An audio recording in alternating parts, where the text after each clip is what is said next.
أكيد إلا بغينا نهضروا على اللاعبين اللي تألقوا مع المنتخب الوطني في المباراتين الأخيرتين في تصفيات المؤهلة للمونديال 2026 ضد كل من المنتخب النيجر والمنتخب الزامبي، ضروري ما غادي نذكروا المهاجم حمزة إيغامان يتسجل هدفين مجموع المباراتين بطريقة جميلة جدا، خصوصا الهدف ضد المنتخب الزامبي يعتبر منتوج محلي 100%، ثم انتقل إلى أوروبا ويلعب حاليا مع أحد أعرق النوادي في فرنسا نادي ليل، وقدر يفرض راسه من المباراة الأولى بتسجيله لهدفين. فبعد هذه الأهداف الرائعة والأداء الجيد طفى الأضواء والكل كيشيد به كمهاجم قناص ومشروع هداف قادم بقوة إن شاء الله. في مقطع اليوم غادي نتعرفوا على حمزة، بدايات وكذلك العراقيل والمشاكل اللي لقى مع نادي رونجرز، ونشوفوا هل فعلا يستحق فرصة لعب كأساسي مع المنتخب الوطني. هادشي وبالإضافة إلى تفاصيل أخرى غادي تعرفوها معنا في هذا المقطع. ما تنساوش الضغط على زر الاشتراك وتفعيل زر الجرس باش يبقى يوصلكم كل جديد. داخل أسوار حي المسيرة جوج بمدينة تمارا، زاد حمزة سنة 2000، فانطلقت قصته مع كرة القدم من منزل العائلة اللي معروفة بعشقها للعبة، فبدا مداعبة الكرة وتعلم أبداجيتها مع أندية الأحياء بالمدينة. إحدى الدوريات المصغرة هترصد أعين المنقبين نادي الجيش الملكي، ويلتحق بالأكاديمية النادي في سن مبكر. هذه الخطوة تعتبر جد مهمة وجت في وقتها المناسب باش هذه الموهبة ما تضيعش ويمشي في مساره الصحيح، وكذلك يتأثر على أعلى مستوى. إيغامان درج في جميع الفئات السنية بثبات وكان من أجود اللاعبين في الأكاديمية، هادشي اللي خلى عبد الرحيم طالب مدرب الفريق آنذاك يعطيه فرصة للتدرب مع الفريق الأول هو في عمر 17 سنة فقط، حدث اللي نادرا ما كنشوفوه صراحة.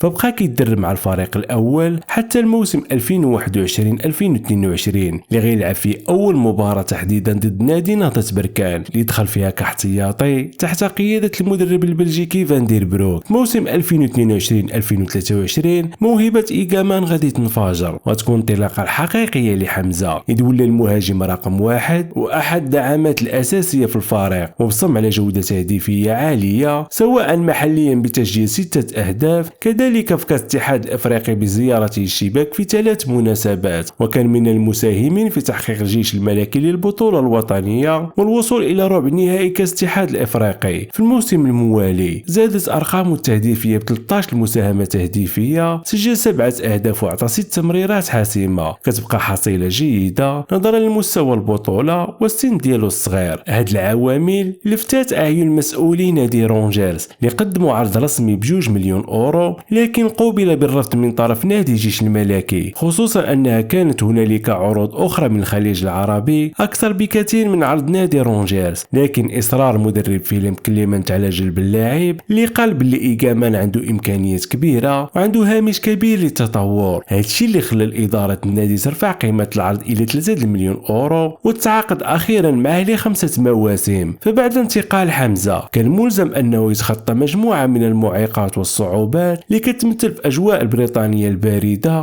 وأيضا مشكل اللغة الإنجليزية والريتم المباريات اللي مختلف تماما عن البطولة الوطنية. زيد على ذلك الإصابة اللي كان معرض ليها مع المنتخب الوطني لأقل من 23 سنة في كأس أفريقيا اللي فزنا بها بالأخير بالمناسبة، اللي حربانته من خوض معسكر التحضيري والمباريات الأولى في الدوري مع ناديه الجديد. كذلك يكون قوي ذهنيا وما يتسوقش الانتقادات لأن الجمهور ما كانش سيق في هذه الصفقة 100%، لكن حمزة تأقلم تدريجيا في أجواء النادي وبقى كيتمرن بشكل جدي وفي نفس الوقت كيتسنى الفرصة ديالو. بشوية بشوية إيغامان فرض شخصيته ولا من الدعامات الأساسية في الفريق، فخلال الموسم الماضي سجل 16 هدف خلال 43 مباراة، كتبقى حصيلة جيدة خصوصا في الموسم ديالو الأول مع الفريق. وفي هذا الموسم وتحت قيادة المدرب السكوتلندي مارتين روسيل إيغامان لقى راسو في الاحتياط، هادشي اللي ما عجبش الأسد ديالنا بطبيعة الحال، خصوصا كيشوف راسو باللي عنده جميع المقومات للاعب كرسمي، خصوصا كانت عنده مجموعة من العروض نتيجة تألق الموسم الماضي. فبعد مفاوضات ماراثونية ينتقل إلى نادي ليل في صفقة كلفت النادي أكثر من 12 مليون أورو، وبصم على بداية جد قوية من أول مباراة، سجل هدفين وأعطى تمريرة حاسمة، وكذلك وجهت له الدعوة من طرف وليد الركراكي في المباراتين الأخيرتين ضد المنتخب النيجر وزامبيا ضمن التصفيات المؤهلة لكأس العالم، وقدر يسجل هدفين، خصوصا الهدف ضد المنتخب زامبيا اللي سجله بطريقة جميلة جدا. وهنا كيجي السؤال الحلقة، واش ممكن نعتمد عليه كرسمي في قادم الاستحقاقات؟ الجواب هو نعم وبكل جدارة. فإلى قارنا مع يوسف النصيري غنلاحظوا باللي إيجامان يتفوق فنيا وتكتيكيا وعنده قدم يمنى قوية كتخليه يسجل من مسافات بعيدة خارج منطقة الجزاء. على أي حال نتمنوا مسيرة موفقة للأسد ديالنا، لا مع المنتخب الوطني ولا مع ناديه الحالي. جينا على نهاية هذا المقطع، كان معكم سيمو،